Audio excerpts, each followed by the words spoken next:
What's up, guys? In this episode, we're back to doing some tutorials again. Today, I'm gonna do something that if you own pretty much any late model GM car, you're going to have to know how to do pretty regularly, because unfortunately, it's a very reoccurring problem with these, and that is wheel bearings.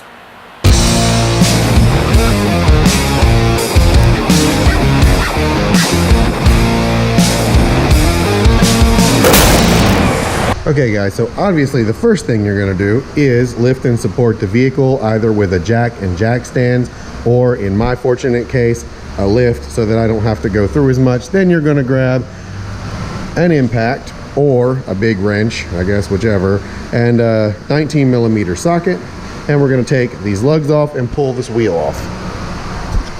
And then once you've got the wheel off, you're gonna look back here behind this and you're gonna find these two 15mm bolts that hold the brake caliper bridge on. You're going to remove them, and then we're going to take the entire caliper, bridge, pads, and all, and you can use zip ties or whatever you want to use. I have some hooks for it, but you're going to hook it and hang it by the strut just to get it out of the way so that we can get the rotor off.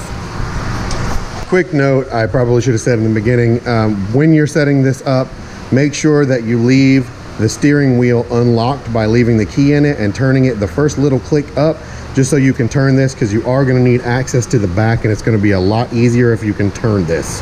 The next thing you're going to do after the brake pads and rotors are off is right back here.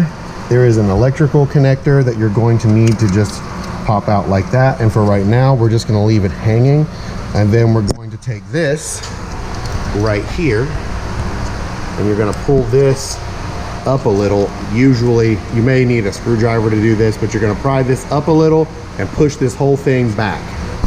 Okay, now this may be different year to year, model to model. Definitely from one model of car to the other, it's probably different. But the next thing you need to do is remove this axle nut. And on the Grand Prix, that is a 36mm socket right there. So we're gonna take this nut out, and we're not gonna pull the axle all the way out. We're just gonna unbolt it so that we can push it back some. Okay, then once you have that loose, the next thing that you're gonna do, which is gonna be slightly tricky, these three bolts, you'll see one here, one is up behind here, and then the other one is way over here on the other side. Those are the three you have to take out. Now, I have seen people pull these with 13mm sockets. I don't recommend that because it's not exactly the right size, though it's very close. And if you get one that's slightly seized, you're likely to strip the head off the bolt. What I'm using is a 1/2-inch socket. It is a standard size with a swivel, or not a swivel, but a wobble extension. That way I don't have to be straight on it, but that is good and tight. You want to make sure that the socket is tight to the bolt and can't wiggle back and forth. And then you're just going to bust all three of them loose. And to get to this top one, you're going to need to push this axle back a little bit like this probably, which is no big deal. But then you're just going to take all three of those bolts out. This is what the bolts that you're removing look like. Once you have all three of those out, the next step is going to be just to separate this. Now, sometimes these are corroded into the hole and they don't come loose. This one is already loose, so I'm not going to have that problem. But if you do, you can either hit it right in between here with a chisel, or you can use a rubber mallet or even a hammer. I mean, you are going to be not using any of this again, so just hit it a few times. It should come loose like that. Then the next thing, you're going to notice that this wiring harness runs between here, but if you push the axle back and up, you'll have enough room to pull this wiring through this way. And now that we have all that apart, this is the old bearing. The reason why I'm replacing this is the same reason that you usually have to replace them, and that is that it's worn clay into it. On the car, this was loose and wouldn't stay still. Now, this is the new part. Nice and quite a bit cleaner. One thing to watch for, some of these have metal clips here, and some of them have plastic clips.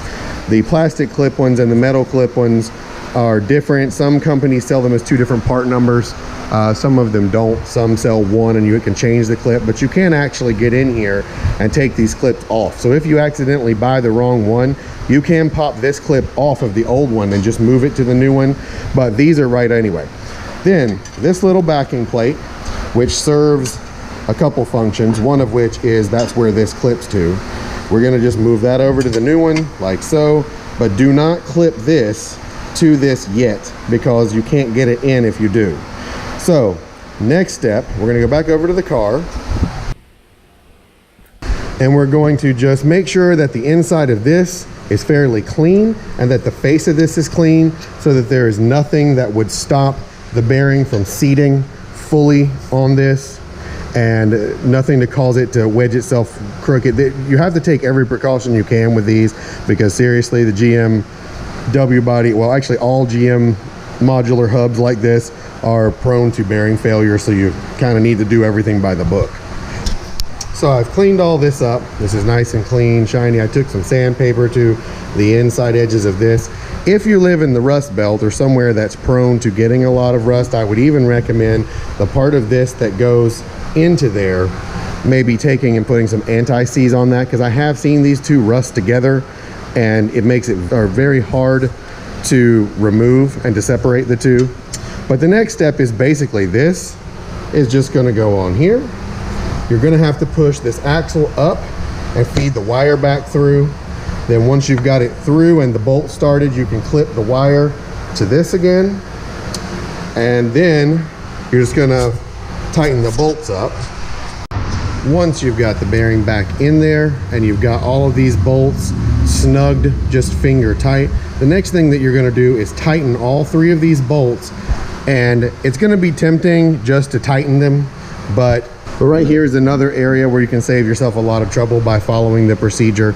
Is I'm going to torque all three of these bolts to the spec rather than just tightening them until they feel tight, because I want all three of them to have exactly the same amount of pressure on them. I don't want any unevenness in there that once it gets hot and cold a few times might cause this housing to warp, which would cause the bearing to fail prematurely.